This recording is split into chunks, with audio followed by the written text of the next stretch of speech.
Assalamualaikum warahmatullahi wabarakatuh. Alhamdulillahi rabbil alamin. Wassalatu wassalamu ala asrafil anbiya'i wal mursalin Nabiyina Muhammadin wa ala alihi wa sahbihi ajma'in. Amma ba'du.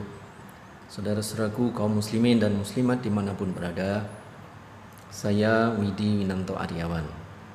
Saya tinggal di Yogyakarta. Saya punya pengalaman dalam bidang ekonomi Islam. Saya pernah aktif di Asuransi Syariah Takaful, menjadi kepala cabang di Asuransi Syariah Mubarakah, juga menjadi pemimpin kantor layanan syariah di BNI Life Syariah, semuanya di Yogyakarta. Maka izinkanlah pada kesempatan ini saya ingin urun rembuk terkait dengan halal haram sebuah kegiatan muamalah bernama Fetub. Saudara sekalian, izinkan sebelumnya saya memberikan agak sedikit teoritis. Jadi di dalam syariah kita yang ada dua itu, yaitu ibadah mahdhah dan muamalah.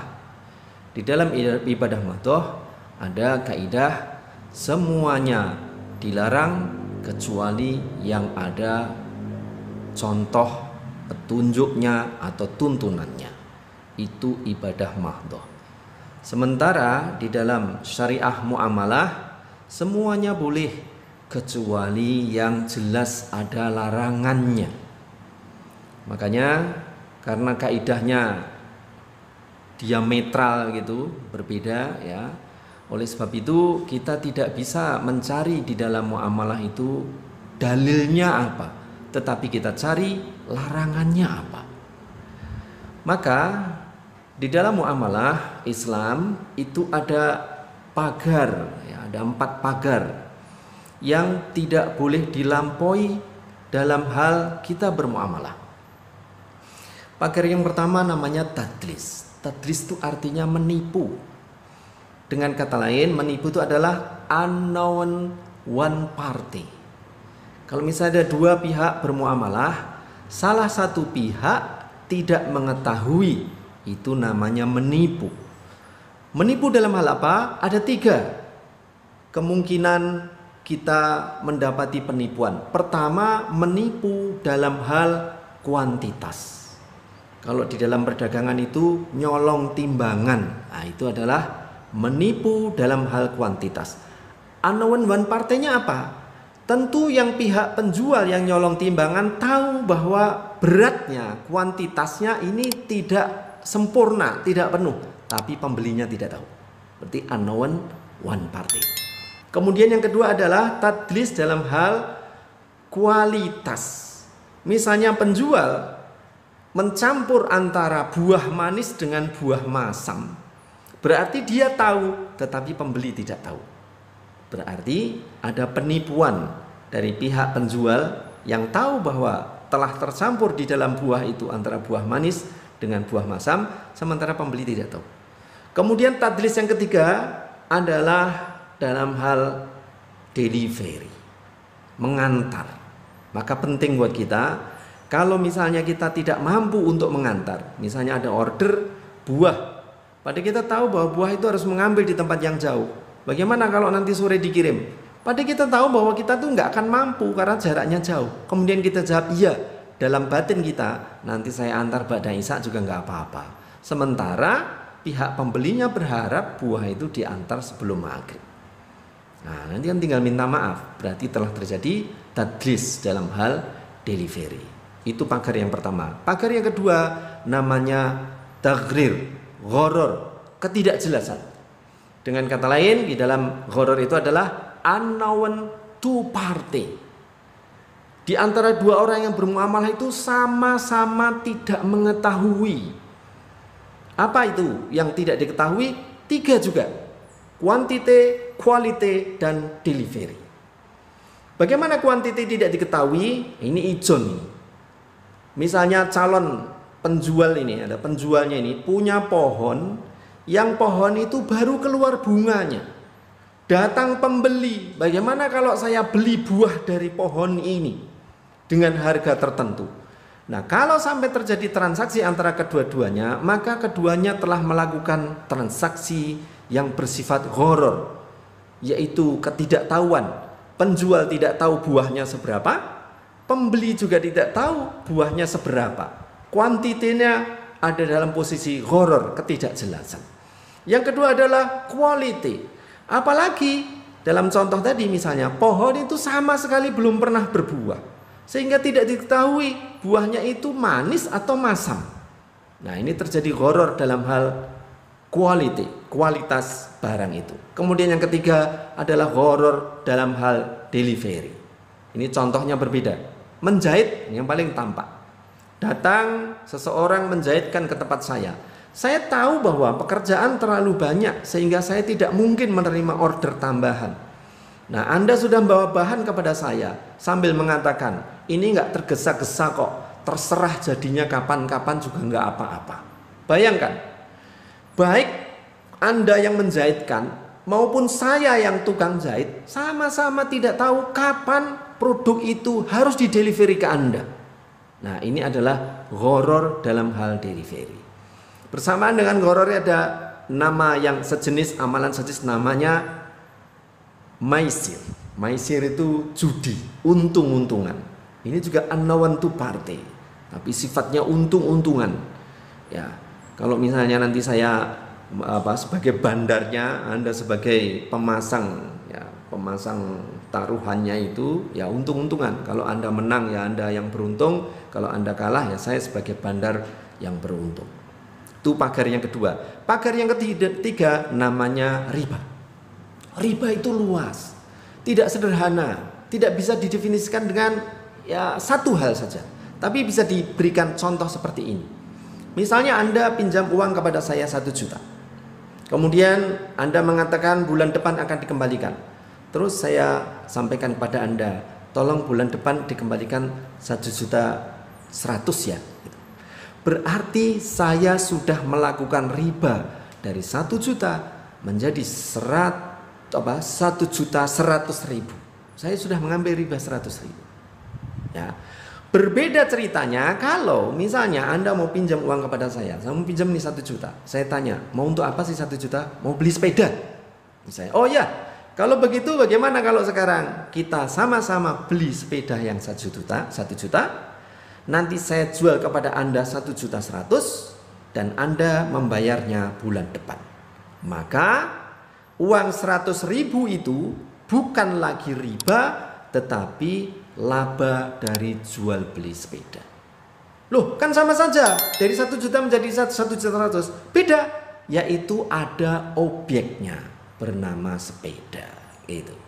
Kalau tadi yang pertama tanpa objek 1 juta menjadi 1.100.000, kalau dengan objek sepeda berarti saya ini kulaan sepeda 1 juta, saya jual kepada Anda 1.100.000 dengan kesepakatan Anda membayarnya bulan depan.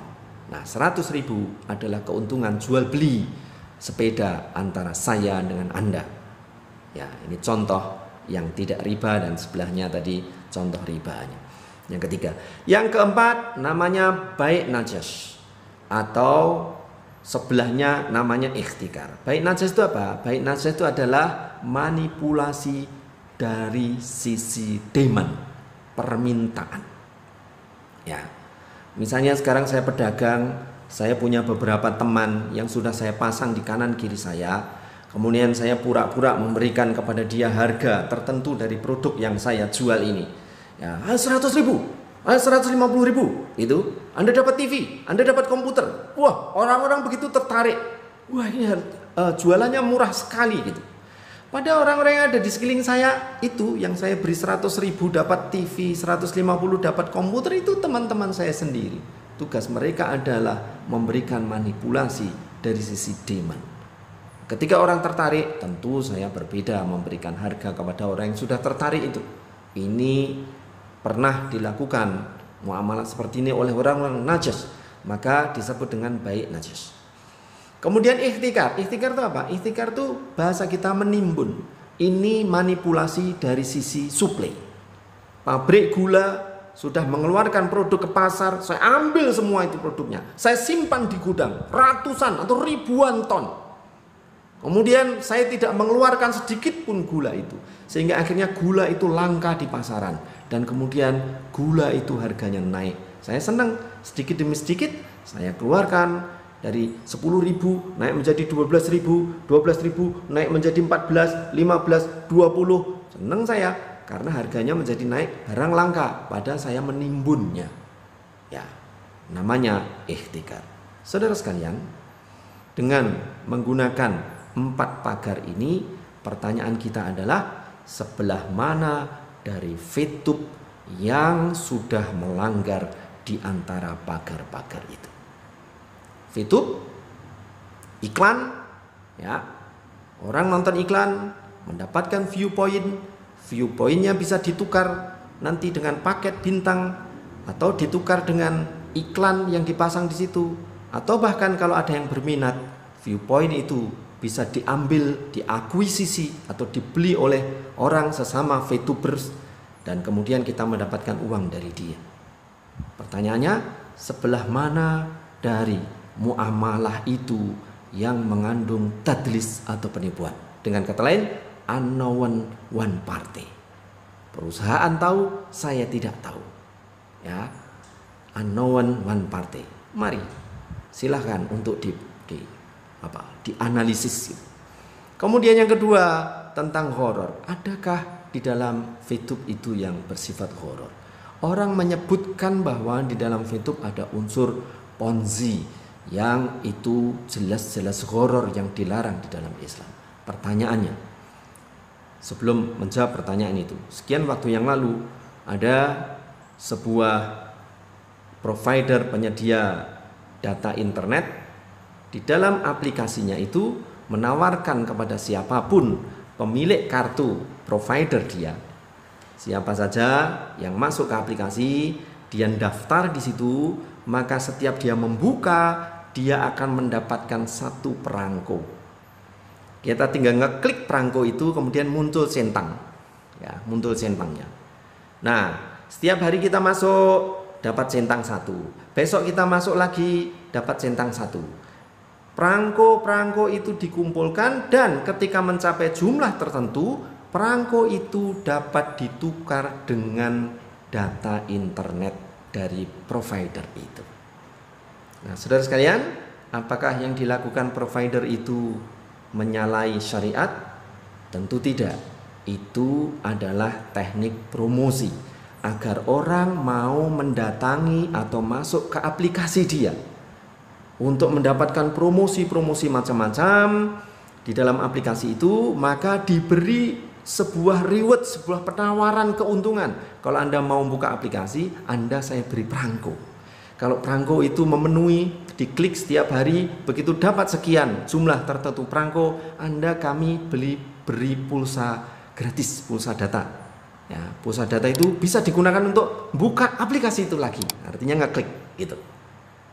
Nah, pertanyaannya, bolehkah misalnya saya sudah mendapatkan centangan perangko-perangko yang banyak itu dan kemudian saya tukar dengan pulsa data saya dapatkan, ada teman saya minta, seperti biasa kalau kita usai beli pulsa kan ada penawaran, kalau mau transfer pulsa ke teman dan seperti itu ya, pulsa ke teman silahkan, caranya seperti ini.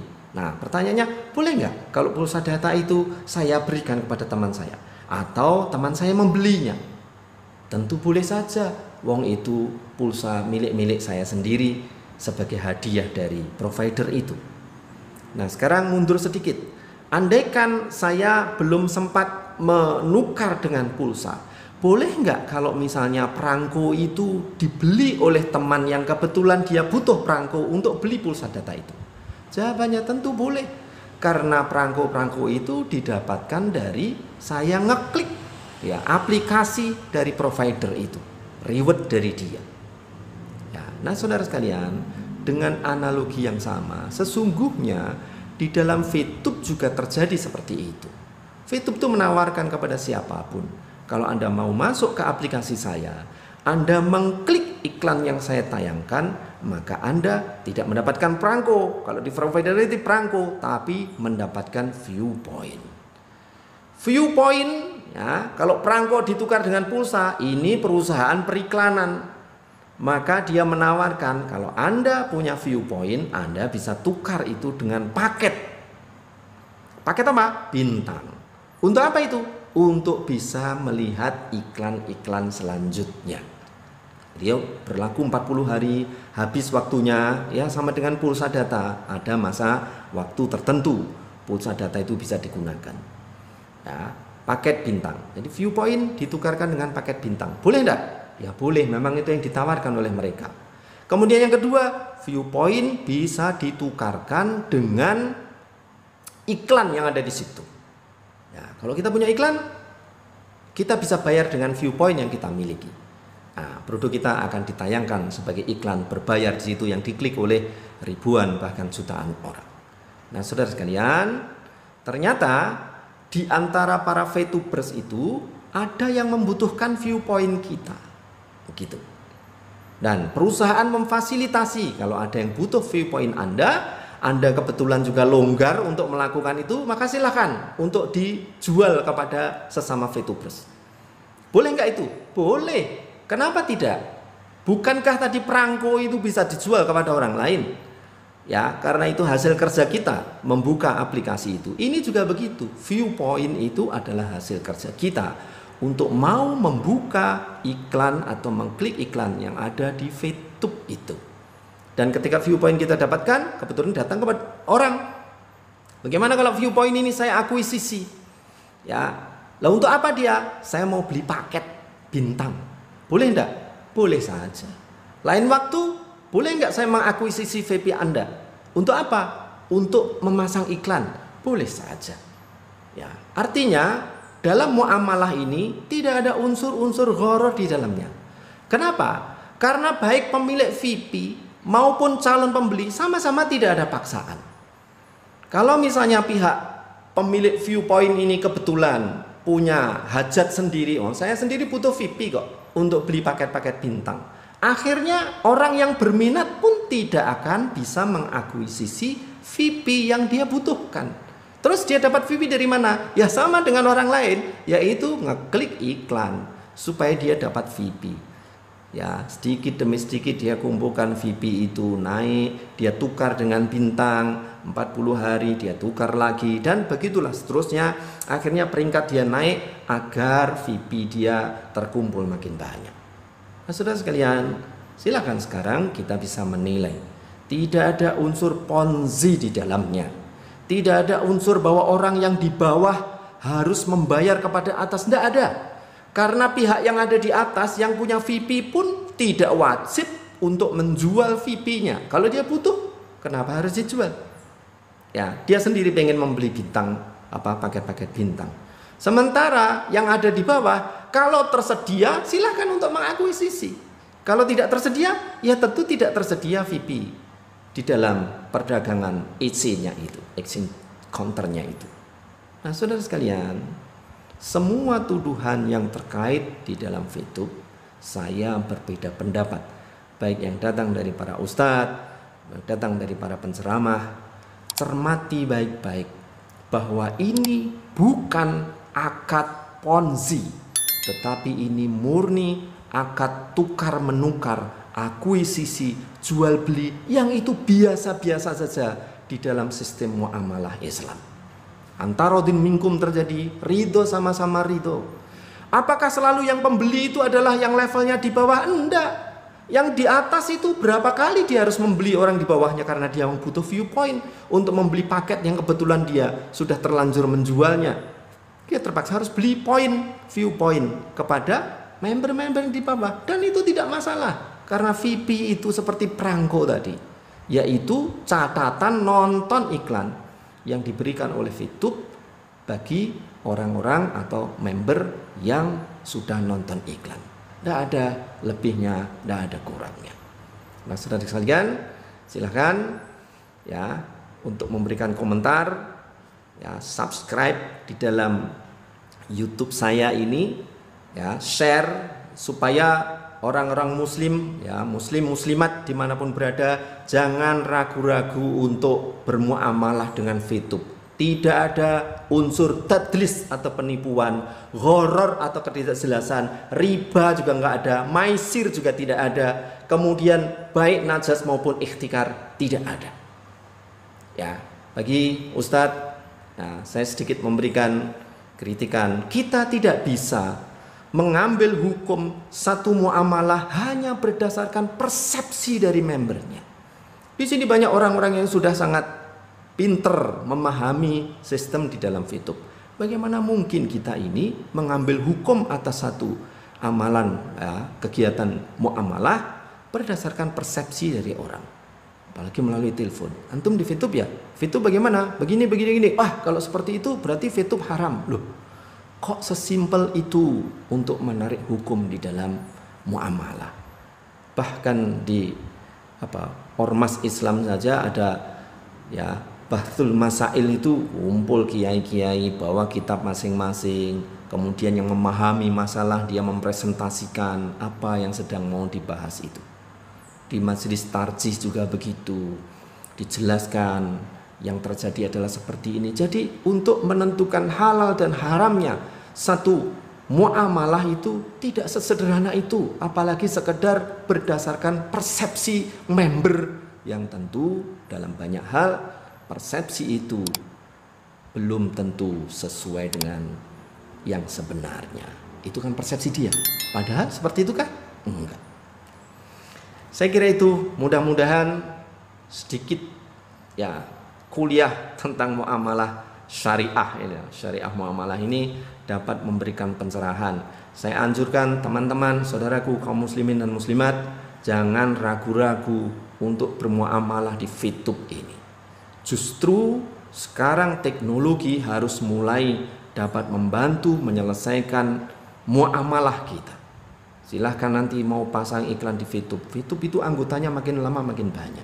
Tentu sangat menarik bagi pemilik produk untuk pasang iklan, karena di situ berkumpul orang-orang atau calon-calon customer Anda. Saya akhiri, terima kasih. Jangan lupa subscribe, ting, ya, klik loncengnya, kemudian di-share kepada teman-teman supaya tidak ada keraguan lagi untuk bermuamalah melalui fitur ini. Billahi taufiq wal hidayah. Wassalamualaikum warahmatullahi wabarakatuh.